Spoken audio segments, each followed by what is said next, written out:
Les gars, on se rend même pas compte que l'un des joueurs avec qui Messi a eu le plus de tension, ben ils ont terminé dans le même club. Messi l'a dit, le joueur avec lequel j'ai eu le plus de tension dans un match, je ne sais pas, mais je pense qu'il y a beaucoup de joueurs madrilènes. Avec Sergio Ramos par exemple, après cela nous sommes devenus coéquipiers, mais nous nous sommes beaucoup battus. Les classicos ont été intenses et parfois nous nous sommes affrontés. Sergio Ramos a déclaré que la première fois que je me suis entraîné avec Messi, il m'a dit: Sergio, souviens-toi, nous sommes dans la même équipe maintenant, ne me frappe pas. Je lui ai répondu du calme: maintenant je frapperai quiconque s'approche de toi. J'ai dû être dur avec lui face à lui, c'était le seul moyen de l'arrêter. Mais lors de mon premier match avec lui, je me suis dit: c'est génial, je peux enfin me détendre, j'ai Messi à mes côtés. Ce qui était difficile avant fait désormais partie de mon équipe. Les gars, je vous jure qu'on se rend pas compte à quel point Messi, il a traumatisé les Madrilènes, que ce soit les supporters et les joueurs. Le seul moyen d'arrêter de Messi, c'était d'essayer de rentrer dans sa tête et de lui donner des coups, de limite le blesser. Il sortait de certains classicos en sang. Et surtout que là, on parle pas de n'importe qui, on parle de Sergio Ramos, le meilleur défenseur du monde. Et des fois, les gars, j'arrive même pas à réaliser qu'ils ont vraiment joué dans la même équipe, qu'ils ont réellement joué ensemble. Cette époque, les gars, elle me manque tellement, et ce qui me fait mal, c'est qu'on va plus jamais revivre ça. En bref, sinon vous les gars, vous en pensez quoi? Ramenez-vous sur Snap pas entendu.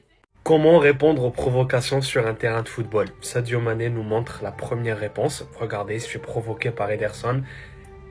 Et la réponse directement. Carte sur table, il se casse pas la tête, Sadio Mané. Carton rouge directement à l'hôpital. On a la deuxième réponse, Neymar. Il se fait pousser, il est tombé, il a fait tout un tralala et il se fait provoquer. La meilleure réponse, l'humiliation. Contrôle orienté, petit pont, talonnade, tout ce que vous voulez. Et la troisième, Shevchenko qui rate un penalty devant Oliver Kahn. Regardez la provocation et comment il se venge. La meilleure des vengeances, sans trop parler. Un centre, il marque et il part célébrer.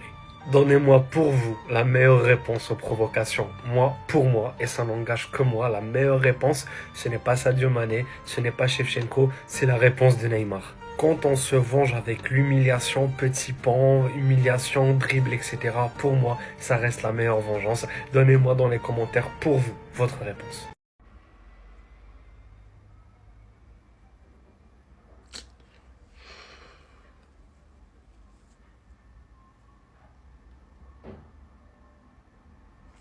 Officiel, le Mali ne disputera pas le Mondial 2026. Les Aigles du Mali n'ont jamais disputé la Coupe du Monde dans leur histoire.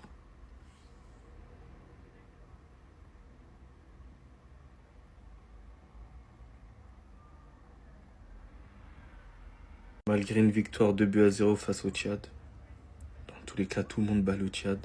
Vu que Madagascar s'est imposé face aux Comores, à l'extérieur, terrain totalement impraticable, je sais même pas comment ils ont pu jouer. Au final, c'est Madagascar qui part directement au barrage. Et si je me trompe pas, ils peuvent même se qualifier directement pour le mondial. Vous imaginez la progression de Madagascar? Dans tous les cas, félicitations à eux. Ils le méritent aussi. Au final, c'est notre faute, hein. Le Ghana, c'est même plus le Ghana Prime. Ils arrivent à se qualifier assez facilement. Non, les gars, je suis déçu quand même. Même si je m'attendais là, sur cette journée, je savais que ça allait être foutu. Mais j'avais un petit espoir, me dire que j'allais partir à Los Angeles, encourager mon pays, mais au final... Voilà les gars, je suis Jordi Alba est un meilleur latéral gauche que Marcelo, les gars. C'est ce que j'aurais dit si j'étais un mec qui regardait le foot qu'à travers les stats. Voyez comment c'est stupide de comparer des joueurs que par leurs stats, surtout dans des postes défensifs comme ça. Enfin, défensif latéral, c'est quand même assez offensif, mais vous m'avez compris. 61 buts pour Jordi Alba, 58 pour Marcelo, 157 assists pour Jordi Alba, 119 pour Marcelo. Si on regarde que ça, on peut se dire, mais Jordi Alba a un meilleur rendement que Marcelo, donc c'est un meilleur latéral. Déjà, moi je suis pas d'accord sur le fait que le latéral, ça soit que offensif, parce qu'à chaque fois qu'on compare des latéraux, ça parle que des trucs offensifs. Hakimi, regardez sa saison, il est trop fort. Bon, Hakimi, il est vraiment trop fort pour le coup. Mais des Grimaldo qui mettaient pas mal de buts la saison dernière et des passes décisives, etc., ça le prenait pour le meilleur latéral juste parce que il avait des buts et des passes décisives. Faut que tu sois bon offensivement, oui, c'est vrai. Mais si défensivement, t'es une passoire, pour moi, tu peux pas être considéré comme le meilleur ou comme l'un des meilleurs. Mais du coup, pour en revenir à ces deux-là, oui, Jordi Alba est peut-être dans le top 10. Ouais, même sûrement dans le top 10 des meilleurs latérales gauche de l'histoire du foot. Mais Marcelo, c'est Marcelo, les gars. En fait, Marcelo, c'était juste trop. Autant on peut pas juger qu'offensivement, mais déjà, Marcelo, défensivement, c'était pas une passoire. Et en plus de ça, Marcelo, les gars. Marcelo, un peu de sérieux. Par contre, Jordi Alba, là où il a été très très fort, c'est qu'il s'est pas inventé de vie. Il s'est pas inventé de vie. Quand il était au Barça, Il savait que débordement, passe en retrait sur Messi, ça suffisait à gagner des assists. C'est ce qu'il a fait. Voilà. On lui a pas demandé, il cherchait pas à faire plus que ce qu'il devait faire, de trucs bizarres, de s'inventer un rôle, de s'inventer un style. Non, il a vu que ça marchait, il a continué à le faire jusqu'au bout et il continue à le faire à l'Inter Miami.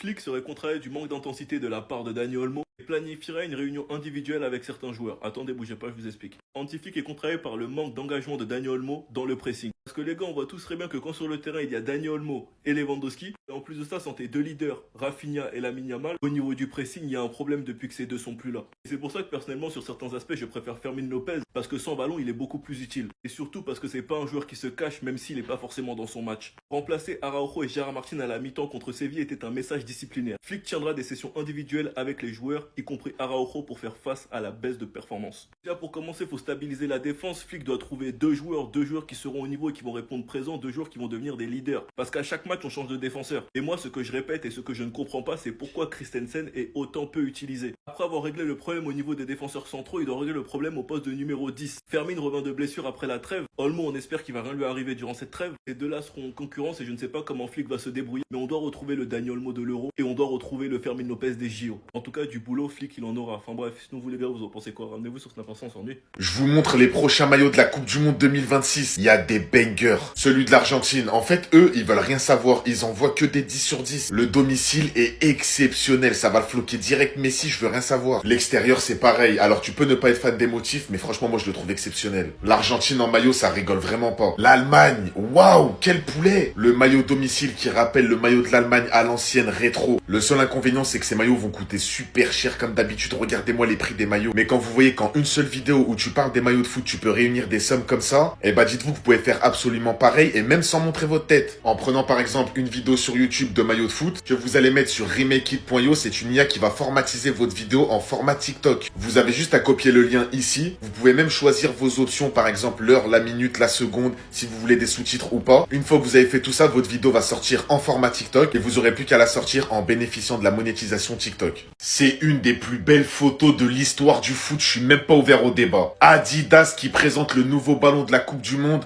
avec que des légendes sur la Pix. Comme vous le voyez derrière moi, il y a une légende par pays qui est venue présenter le nouveau ballon. On peut voir des légendes telles que Zinedine Zidane pour la Coupe du Monde 98, Cafu 94, Kaka 2002, Del Piero 2006, Xavi Hernandez 2010, Toni Kroos, Pogba. Et c'est là où vraiment ça fait le charme de la photo. Devant eux, Lionel Messi en train de jouer au foot. Je sais pas si c'est une IA ou si c'est vraiment vrai, mais c'est incroyable. Surtout quand tu vois que juste en faisant une vidéo sur la Coupe du Monde, tu peux atteindre ces sommes-là sur TikTok. Dites-vous que vous pouvez faire exactement la même chose et même sans montrer votre tête. Grâce à remakeit.io, vous allez prendre une vidéo sur YouTube qui vous intéresse, vous allez copier le lien de celle-ci, vous allez copier le lien sur remakeit.io juste ici. Remakeit.io, c'est une IA qui va formatiser votre vidéo et la ressortir en format TikTok. En prenant les meilleurs moments de ta vidéo, et dis-toi que tu peux toi-même choisir tes paramètres. Tu peux choisir si tu mets des sous-titres ou pas, l'heure, la minute, la seconde de ta vidéo. Une fois que tu auras fini tout ça, ta vidéo va sortir en format TikTok prête à être postée. Et tu pourras bénéficier de la rémunération TikTok. Non, sérieux, en fait, Adidas, ils sont trop loin. Vous vous rendez compte, réunir Toni Kroos, Zidane, Messi. Même si c'est une IA, je m'en fous, c'est trop beau. Pour l'amour du foot, c'est trop beau. La prochaine Coupe du Monde, elle risque d'être exceptionnelle. Surtout quand tu vois le niveau de Yamal, le niveau de Dembélé,